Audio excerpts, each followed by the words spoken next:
Now, dual system in Bengal. Robert Clive started a new administrative system in Bengal which is known as the dual administrative system. दोहरी शासन प्रणाली, बंगाल की दोहरी शासन व्यवस्था. According to it, the administration of Bengal was divided into two parts. दो भागों में शासन प्रबंध को विभाजित किया गया. इस नीति के तहत the work of the tax collection remained with the British, while the Nawab was given the responsibility to run the administration.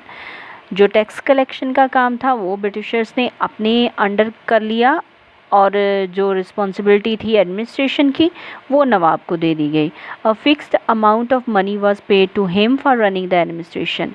नवाब को एक फिक्स्ड अमाउंट जो था वो दिया जाता था शासन प्रबंध चलाने के लिए. As there were two type of administration in Bengal, दो तरह का एडमिनिस्ट्रेशन हो गया बंगाल में. So this system came to be known as dual administration system, और इसी को ड्यूल एडमिनिस्ट्रेशन सिस्टम कहा जाता है.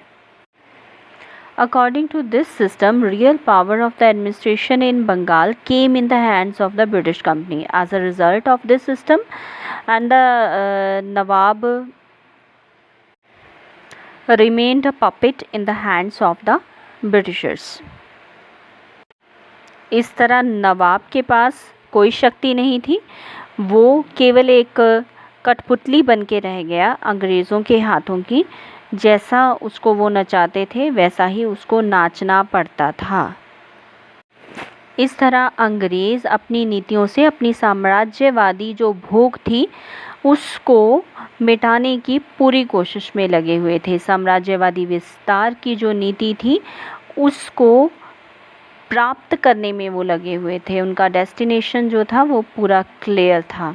सारी नीतियाँ केवल और केवल शासन प्रबंध का विकास करना, अपने जितने भी शासक हैं उनको अपने अंडर करना और अपना राज्य स्थापित करना.